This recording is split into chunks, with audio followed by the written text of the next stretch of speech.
Terry Ross, I know, was up here last night to tell you about the developments, and General McMaster just noted at the developments that have happened and advances that have happened in trade. The 10 commitments that Secretary Ross announced yesterday are the initial results of the 100-day action plan of the United States-China Comprehensive Economic Dialogue, which began with President Trump and President Xi's meeting in Mar-a-Lago. Under the leadership of Secretaries Ross, Mnuchin, and their Chinese counterparts, the United States has negotiated intensively to reach consensus in areas including agricultural trade, financial services, investment, and energy. One of the actions I want to point out in particular sets the stage for China to allow imports of American beef beginning no later than July 16th of this year. It's been 13 years since our cattle producers have been effectively locked out of the Chinese market. China is the second largest beef importer in the world, buying roughly $2.6 billion of beef every year. In a statement last night, the National Cattlemen's Beef Association, the nation's largest association of cattle farmers, said, and I quote, "It's impossible to overstate how beneficial this will be for America's cattle producers and how the Trump administration deserves a lot of credit for getting this achieved," end quote. This announcement came on the same day that Secretary Perdue visited a barge loading facility in the Ohio River and announced that he will appoint the first ever Undersecretary for Trade and Foreign Agriculture Affairs at the U.S. Department of Agriculture. This is further proof of the seriousness of which the administration is approaching the promotion of U.S. agricultural products abroad. And that's just one part of the deal that was reached. Here are some of the other highlights that we have worked with China. 8 pending biotech patents from the United States firms will be evaluated at a meeting of China's National Biosafety Committee by the end of May. We welcome China to receive imported liquefied natural gas, with companies allowed to proceed at any time to negotiate contracts. China will allow foreign-owned financial services firms in China to provide credit rating services and credit investigations. By July 16th, China will issue further guidance to allow American-owned suppliers of electronic payment services to operate in China. And China will allow 2 American financial institutions to issue underwriting and settlement licenses no later than July 16th. As we continue to make progress within the 100-day framework, including discussion of a 1-year plan to solidify action that will benefit both of our countries. Moving on, this morning, Attorney General Sessions issued a memo that restores flexibility to prosecutors so that they can most effectively combat the crisis of illegal drug trafficking that is polluting our cities and destroying our communities and families. This policy was formulated after extensive consultation with the prosecutors that handle these cases each and every day around the country. With these additional options available to them, they now have the leverage they need to get at the root of drug trafficking and the violent crime that surrounds it. As the Attorney General said this morning, this will take the handcuffs off our nation's prosecutors, and if I can add, it frankly puts the handcuffs on the drug traffickers who threaten the safety of our families and communities. The Trump administration is signaling to the worst of the worst, the drug traffickers who violate our drug laws to move these dangerous substances around our border and into our communities, that the United States Department of Justice will no longer look the other way. This week, the administration has also been busy engaging with senators and their staffs now that the American Health Care Act and the relief it promises for the American people is in the Senate's hands. I know Sarah talked to you yesterday about how Aetna has pulled out of Obamacare exchanges completely, leaving only one insurer in some of the markets. Another report yesterday out from eHealth showed that the average premium for individual plans has spiked 39% since 2014. In some cases, insurance premiums and out-of-pocket expenses have become families' most significant expenses. With each new report, it becomes clearer and clearer that we can't wait any longer to repeal and replace this failing system.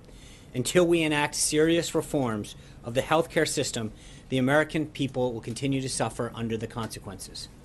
Tomorrow, the President will deliver his first commencement address in Lynchburg, Virginia at Liberty. He is greatly looking forward to visiting with Liberty students and faculty who gave him such a warm welcome last year. He can be expected to note to the graduates his own change in status since they were last together. As many of you know, Liberty is the largest Christian school in the nation and has in recent years made many remarkable strides forward in its academic, extracurricular, and athletic endeavors. Besides taking note of these achievements, the President will be congratulating the graduates on their accomplishments and encouraging them to be a force for good in the world by standing up for their values that Liberty has taught them. He will be offering congratulations, thanks, and praise and encouragement on a day of optimism and new beginnings for the graduates as well as the nation. In terms of the rundown for next week, the President has a very packed schedule before we depart on his first foreign trip. On Monday, he's hosting the Crown Prince of the United Arab Emirates. On Tuesday, he'll welcome the President of Turkey. On Wednesday, the President will travel to New London, Connecticut to deliver the commencement address at the United States Coast Guard Academy. On Thursday, the President of Colombia will be at the White House for an official visit. And on Friday, we set off on the trip, with the first stop being Saudi Arabia. And finally, in honor of Mother's Day, this afternoon, the First Lady will host a reception in honor of military mothers in the residence, followed by a performance by the Army Chorus and Marine Band. The White House will issue a Mother's Day proclamation later as well. Beyond all of the activity here, this is the official reminder to everyone to get your flowers and cards before it's too late. And with that, Jeff Mason. Thank you for that reminder, Sean. You're welcome. Moving on to the news of the week, really, and the day, did President Trump record his conversations with former FBI Director Comey? I assume you're referring to the tweet, and I've talked to the President. The President has nothing further to add on that. Why did he say that? Why did he tweet that? What should we interpret from that? As I mentioned, the President has nothing further to add on that. Are there recording devices in the Oval Office or in the residence? As I said for the third time, there is nothing further to add on that. Does he think it's appropriate to threaten someone like Mr. Comey not to speak? I don't think that's not a threat. He's simply stated a fact. The tweet speaks for itself. I'm moving on. John. If I could quote another one of the President's tweets this morning, he said, quote, "Russia must be laughing up their sleeves watching as the U.S. tears itself apart over a Democrat excuse for losing the election." What did the President mean by that? How specifically is the U.S. tearing itself apart over all of this? I think the President's comments about Russia and collusion have been very clear with respect to some of the charges that have been made. He's been very clear that it's one thing that he believes that the notion that there's collusion is a hoax. It's been reaffirmed by several people, including Senator Grassley and others who have spoken to him, and that he wants to make sure that he's focused every day on doing what's best for the American people. I understand all that, but you've said that many times, but how is the U.S. tearing itself apart? Well, I think obviously this has been a subject that comes up over and over again when it's been very clearly stated on multiple occasions that there's no collusion that occurred, and yet this narrative continues to be perpetuated. Do you think this is what the Russians wanted all along in interfering with the election? I don't. I have no idea. But what I'm just telling you is I think we've made it clear at this podium several times, and I think the President made it clear that what his feelings are on this. Sean, in the dinner that the President had with James Comey earlier in January, did the President implore him to pledge his loyalty to the President? Is that true? No. Did that happen? That did not happen? No. How important is it that the FBI Director be loyal to the President? Is that a quality the President wants to see in anyone, particularly his FBI Director? I think the President wants loyalty to this country and to the rule of law. Trey. Thanks, Sean. On the dinner with James Comey, does anyone in this White House have an audio recording of what unfolded during the January 27th dinner between the former FBI Director and the President of the United States? I'm not aware of that. I have one follow-up question for you. What can the administration do better when it comes to communication? Today, the President tweeted out that he felt from behind that podium it's not always possible to present the information with perfect accuracy. Mm-hmm. So, I think we come out here every day and try to do the best job we can communicating what the President's done and the accomplishments he's making on the American people. We get here early. We work beyond being here at this podium. As many of you know, we get here early. We work pretty late. We do what we can, but the President is an activist president. He keeps a very robust schedule, as many of you are very well aware, and as you can tell by the activities of next week alone. And I think sometimes we don't have an opportunity to get in to see him, to get his full thinking. In those cases, we do our best to follow up with you. But I think that there are times when you, more than not, read a story where someone's trying to pull apart one word, one sentence, and say, aha, and make it a gotcha thing. We work very hard to get you the most accurate and up-to-date information throughout the day. We don't always have the opportunity to get in to see the President, and in those cases, I think we do a pretty good job of following up and getting you the information after the briefing or in a subsequent. So that's exactly what he meant. Is the President considering canceling the daily press briefings? I think he's a little dismayed, as well as a lot of people, that we come out here and try to do everything we can to provide you and the American people with what he's doing on their behalf, what he's doing to keep the nation safe, what he's doing to grow jobs. And yet we see time and time again an attempt to parse every little word and make it more of a game of gotcha, as opposed to really figure out what the policies are, why something's being pursued, or what the update is on this. And I think that's where there's a lot of dismay, and I don't think it's something that just alone the president feels. Can I ask you one final Sure, logistical one question? final. It's Friday. On the original question I had about the dinner on January 27th with James Comey, Right. The president wasn't clear during the NBC interview who invited the FBI director to the White House at that time. How many invitations did the White House send to Director James Comey after January 20th and before the director was fired? I don't know. I'll try to get back to you. Katie.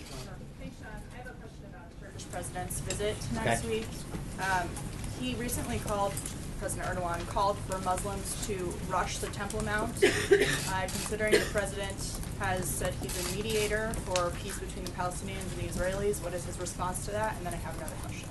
So I think what you've seen with the president's meeting with these leaders is he engages privately in a lot of these things, and I think to a large degree, he's been able to achieve great success. Whether Aya Higazi, in that particular case, working behind the scenes, whether it's the progress that he's made with China, the president's behind-the-scenes diplomacy is paying dividends for the United States. And that's how he's going to continue to operate. And as General McMaster noted, it's that kind of diplomacy that's reasserting our position in the world, and that trust and those relationships continue to be built. Are those comments helpful? Well, From the again, Turkish I president, think or there's a difference, Katie. If we can get out here and I think what the president believes is that behind-the-scenes diplomacy pays dividends in terms of affecting behavior and outcomes and furthering the goals of the United States. So that's as much as I want to say there. My other question is the discussion about the refugee crisis, which is fueling problems in Europe. The president has talked about refugees being a problem here in the United States and terrorists hiding refugees, or refugees hiding in the, terrorists hiding in the refugee stream, excuse me. Is he going to talk about that with Arab leaders specifically when he visits Saudi Arabia, or is that not something that he's willing to bring up to those? I mean, those he's leaders? talked about safe zones. He talked about it yesterday with the foreign minister, or earlier this week, rather. He's brought it up on the calls. But in Saudi Arabia specifically. I'm not going to get ahead of his conversations that he's going to have, but I think the president's been very publicly clear about his desire to address that situation and some of the solutions that exist. But he's in a lot of the readouts we've had that as part of it because he believes that has to be part of a solution. John. Thanks so much, Sean. In the interview that the president conducted yesterday with NBC, he indicated and confirmed that on 3 separate occasions he asked the director of the FBI and received assurances from the FBI that he was not under investigation by the FBI. Why was the president seemingly so consumed by this that he would ask that question on 3 separate occasions? I think because the narrative continued to be perpetuated, and he wanted clarity to make sure. But again, I haven't spoken to him on it about the reason, but I think he answered it yesterday very clearly, and so I can get back to you, but that's the answer. I would appreciate you getting back to me. And as far as asking that question, did the president ask the White House counsel whether it would be appropriate to ask such a question, given that it was against generally Justice Department guidelines to indicate whether or not investigations are ongoing against any individual, let alone one at the White House? I don't know. I will tell you that I know several legal scholars, including Alan Dershowitz and others, have said there was nothing inappropriate about that. Dave. Counsel to the White House counsel? I don't know the asked- answer. Okay, No. thank you. Dave. General McMaster mentioned that on the trip, the president's going to be raising the issue of religious persecution, I believe of the Pope. And I wanted to ask you about a case in the last week in Indonesia where a Christian governor in the state of Jakarta was imprisoned for 2 years for blaspheming the Quran. Does the president find that case troubling? Does he plan to say anything in way of Did John protest? Gizzi give you this question? I'm sorry. No. I don't have any updates on that particular case. I would ask you to check with the State Department. Zeke. Thanks, Sean. I just want to put a finer point on Jeff's question. I'm hoping you can answer this in a yes or no fashion. Is the President of the United States currently recording conversations taking place in the Oval Office? I think the point that I made with respect to the tweet is the president has no further comment on this. Cam. Follow up, since Okay. you were involved in this on Tuesday night as well, giving a blanket answer saying at the time that it was all him regarding Deputy Attorney General Rod Rosenstein. Why did you come out with information that was later contradicted by the president 2 days later? Could you explain the TikTok? When were you brought in? Who else was involved? Why were the American people given incorrect information that night? I don't necessarily believe that that's true, Zeke. There was a decision-making process. The president explained it in the interview process. The bottom line is that the director of the FBI serves at the pleasure of the president. The president made a decision to replace him, as he has stated very clearly now publicly. The president is now focused on making sure that he finds a replacement that has the leadership qualities to lead the FBI. That's it, plain and simple. Cam. Sean, I'll follow up on that real briefly. What you said Tuesday doesn't match what the president was laying out yesterday in his interview. Can you walk through why the discrepancy in terms of whose decision this was? Well, it's always the president's decision. That's it, final. Did he take the... Like, as I mentioned to Zeke, this is ultimately the president's, always going to be the president's decision. Everyone who serves at the pleasure of the president, it's ultimately going to be his decision to hire someone, to fire someone. He made a decision, in part based on the recommendation, and he's now focused on making sure that we have a replacement at the FBI to instill the proper leadership they need. Blake. About the way forward as it relates to who the president might nominate to be the FBI director. Where does that process stand right now? How many people have been interviewed? Does the president hope to wrap this up before he goes overseas? On the timing, I think as soon as he finds a candidate that fits the qualities that he feels are necessary to lead the FBI, that's the timeline of that. I know that the Department of Justice has begun to create that list, and I believe they're going to, if they haven't already, are going to be starting the process of interviewing people either today or through the weekend. But I mean, the president obviously wants to make sure that we've got the right person, and that process is being headed by the Department of Justice. The other day about how somebody, not necessarily being political in that role, if somebody has been a member of Congress, past or present, does that count as an automatic disqualifier as somebody who is? I have not. I've not asked the president, but I don't believe that he has stated any sort of in and out. The Department of Justice is screening candidates, and I'm sure that as they feel as though they've got a list of finalists, they'll share that with the president, and he'll make a decision. And lastly, does the president still have confidence? The other day, someone asked, does the president have confidence in Andrew McCabe? After the testimony on Capitol Hill the other day, is that still the case? He is the acting director at this moment. I've not asked him about the deputy. I've not asked him about his. Generally, I don't go through the list of government employees and ask him. So I've not asked him specifically about that. Amen. Yesterday, Sarah told us that the president expects that the FBI investigation will be wrapped up with integrity. That's what the White House wants. Today, the president tweeted and called it a witch hunt. How does tweeting and calling it a witch hunt help wrap that investigation up with integrity? The president, no one wants this done. He wants to know very clearly. There's two pieces of this, right? Which is what was Russia's involvement. The president is obviously very concerned about any entity's attempts to influence the United States election. And that's one investigation. I think the second, this false narrative that we continue to fight every day, that has been debunked by intelligence individuals, members of Congress who've been briefed over and over again, that's where I think he's growingly concerned, as well as a number of American people who are growingly concerned that there is this perpetuated false narrative out there. That's I think, the nut of this.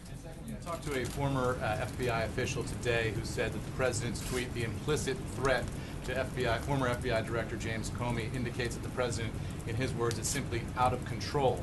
I'd like to get you to respond to that. Is he? That's frankly offensive. John. Thank you, Sean. Two questions about the FBI director selection process. You said the names are coming from the Justice Department right now. Mm-hmm. Is the president consulting with Democratic congressional leaders as well, or Republican congressional leaders on this? Or is he just getting names out of DOJ? That's a good question. I know that he was obviously he's going to take input from them. I don't know what specific conversations he's had, so I'd be glad to check on who he's spoken to or maybe speaking to. Anita. I had a I'm sorry, I forgot you too. follow-up question. I got confused that Dave stole one. Now, I know that you said you're not disqualifying anyone on this. You also know there has been considerable mention in the last 24 hours of former House Intelligence Committee Chairman Mike Rogers as the new FBI director. Does the president have a meeting planned this weekend with Congressman Rogers? I'm not aware of anything of that nature on his schedule. But we'll obviously, as you know, we'll put out, if there's a meeting, we'll put it out for you. Right now, there's nothing that I'm aware of on the schedule, but generally, we put out the next day schedule later in the evening, and we will do that as well. Kristen. You already called on I'm sorry. Sorry, getting a little. I had a couple questions about the president's remarks to NBC about General Flynn. He said that it wasn't an emergency, or he didn't think it was an emergency, and that's why the firing dismissal didn't happen right away. So I had a couple questions about that. Is it why didn't he think it was an emergency? And was it because of the messenger? Was it because information came from Sally Yates, who you called an opponent, I think a political opponent of the president? Or is it because Don McGahn downplayed the situation? Can you explain what he meant by that? And I have a follow-up. I can't specifically say what he meant by that, but what I can tell you is, I mean, again, look at the timeline that happened. We went over this the other day, and this has been asked and answered multiple times. The former acting attorney general came and said, I want to give you a heads up on something. Don McGahn, the counsel's office, informed the president. They asked for the documents or materials that she had referred to. It took, I forgot now, 5 or 6 days to get those. They reviewed them, and he was asked to resign shortly thereafter. But I think that there is a difference. There wasn't a review process. That was the review process in this case. As the president noted yesterday during his interview, he had been thinking about this for a long time. The Justice Department had done a review. But again, I'm not really sure in both cases. So then, since you just No, you just asked me. You just asked me what's justice, though. Is that what you're talking about? No, what I'm saying is you're asking why it wasn't an emergency. I think, but it's not a question of his emergency. He took the time to do due process. Someone comes to you with an allegation. I think everyone deserves due process to make sure that allegation, someone coming in and giving you a heads up, we did exactly what was necessary, and the president made the right decision, and he continues to stand by it. Okay, so then two follow-ups. One, why, I'm still unclear, and you've mentioned this several times. Why did it take so long for the White House to get those documents? I don't know. I think we've. The White House asking, you couldn't go get the documents? That's not. Making it sound that is rather, with all due respect, it's not how it works. They're the ones who possess the documents. They had them in their possession. I believe they asked for them, and it took a while. Is it because she was fired, though, in between? No, I think part of it is just there's some of these things don't happen as easily in terms of where they're stored. I don't know the answer, but I think that in the course of action, if you look at the intervening days, that's a question that you should ask the Department of Justice. Okay, and then I sort of had a follow-up. I'm sure. Just explain to us then a little bit when you compare these two situations with General Flynn and Director Comey. The memo came one day, and he was fired that day. That was the review process, and General Flynn was 18 days. No, That's a huge difference. Why was one so fast when one was 18 days? Well, I think first of all, they both had a review. They both came, and the president looked at the information and the reviews and made a decision. Ultimately, as I mentioned, that's his job. He's the decider. He felt as though he had the information necessary in both cases to act, and he did. Vivian. Sean, in the tweet about Director Comey, he said the president says that he better be careful before he goes leaking to the press. Yesterday on NBC News, the president called him a showboat and a grandstander. Does the White House acknowledge that Director Comey has a First Amendment right to speak to the press if he so chooses to set the record straight about any of this, instead of just leaking? It may not be leaking; it may just be his First Amendment right to speak to the press. Well, everyone in this country has a First Amendment right. I think the difference, and you've heard the president echo this multiple times, is that sharing information that's not meant to be or is not authorized to be in the public domain in terms of the classification of it is concerning. And I think the president's been very clear over and over again of his concern with respect to information that gets put in the public domain that's not meant to be. But I don't think that those are. Everyone in this country has every right to speak their mind and express themselves in accordance with the Constitution. Okay, and follow up, just in terms of the FBI being in disarray, also with the president's comments, Is he concerned that if he continues like this, it could jeopardize morale at the FBI instead of actually kind of correcting a problem that he obviously observes there? Well, I think that one of the reasons that he wants to go through the process of finding an individual who can lead the FBI and the men and women who serve there so bravely and ably is to make sure that morale and the focus is as it's supposed to be, and that you have a leader that can do that. And you know, as you mentioned, it's the crown jewel of law enforcement. And I think the reason that he wants to go through this process and choose a leader that can be restore leadership, you know, ensure that morale stays where it needs to be, and that there's a focus. That's why he's conducting the process that he has. And so, Jessica. Can I give my question to Kristen and then take the question back? What's that? You called on her first, so I just wanted to give her the question that you promised her before, and then I'll Thank you. pick up from And there. I'll let you a question. Thank you. I just want to. Like I want to ask. currency exchange back there with questions. I want to ask you. President Trump seemed to rely on James Clapper this morning when he tweeted that virtually he and everyone else with knowledge of the witch hunt says there is no collusion. James Clapper himself today told Andrea Mitchell, I don't know if there was collusion or not. I don't know if there's evidence of collusion or not, nor should I. On March 5th on Meet the Press, when he was asked a similar question, he said, not to my knowledge. So can you describe the discrepancy and explain it? No, I actually think that that's a great question that you should ask Director Clapper. I think. No, between Director Clapper's comments and President Trump, why is he leaning on Clapper when he said, I have no knowledge of whether there was No, collusion? I think on several occasions, Director Clapper has said that he has no knowledge of any collusion. That's it. I mean, that's the point that he is. He hasn't been briefed. He said he wouldn't know because he hasn't been briefed on He was the DNI up investigation. until That's- January 20th. He was very clear today that he said, nor should I have in this particular context.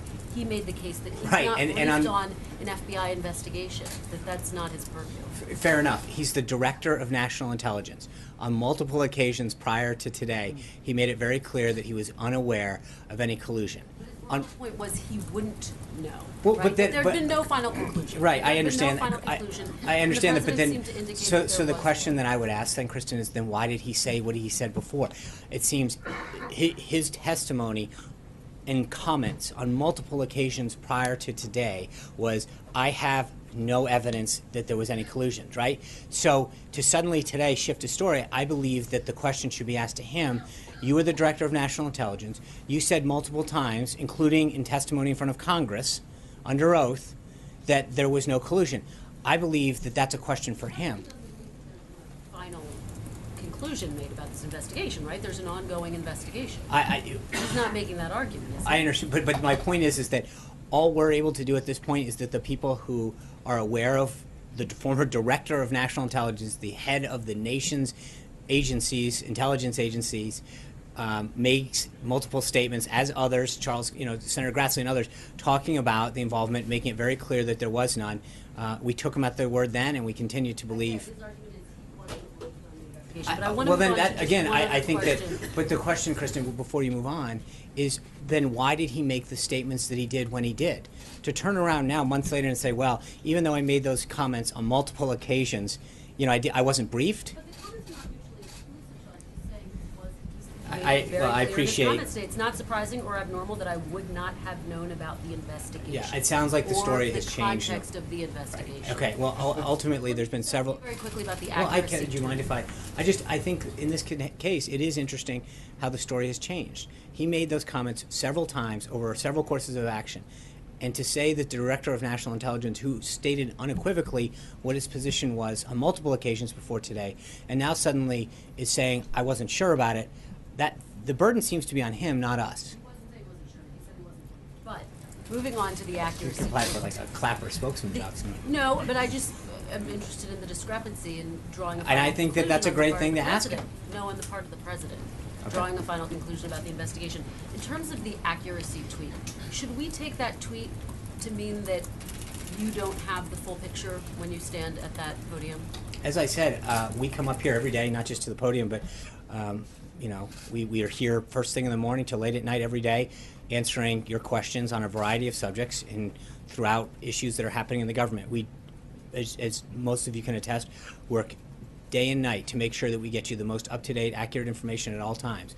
With respect to the president, as I mentioned, he's an activist president. He keeps an unbelievably busy and robust schedule. And there are times when we give you the information that we have at the time and we seek to get an update. And I believe that you and others will attest to when we don't have an answer, we try really hard to either update you after the fact or to get you the facts that we didn't have at the time. But we work really hard every day to do that. And I think the president's point that I pointed out earlier is that there are times when we're asked a question, we do our best to give you the answer, and every word is picked apart to try to figure out how to make an issue out of it, as opposed to allowing us to, talk to the president, get his current thinking and updates if we hadn't had an opportunity to do that at this time. Jennifer. Sean, can I actually pick up I'm sorry, there, if you don't Jessica, mind? then Thank we'll you do the so much. J's. So I wanted to ask you about the One Belt, One Road Summit that Mhm. starts on Sunday in Yes. China. You announced yesterday, or I should Sarah say did. Secretary Ross did, that you're going to send a delegation to that summit. Yeah. Can you talk about how you came to that conclusion, why it's important for the U.S. to be represented at what's ostensibly a major trade initiative by a foreign country? As you point, it's a major trade initiative. There's a lot of ports and infrastructure that they're looking to do, and through those discussions that Secretary Ross and Secretary Mnuchin and others had at Mar-a-Lago, and part of this is that is something that they've done. We're going to continue to work with them. Obviously, trade is a major issue for us, and what they're looking to do is of great importance to our economic and national security, and they've asked us to send people to that, and we have them attend things that we're doing as well. And I think that's, as the president has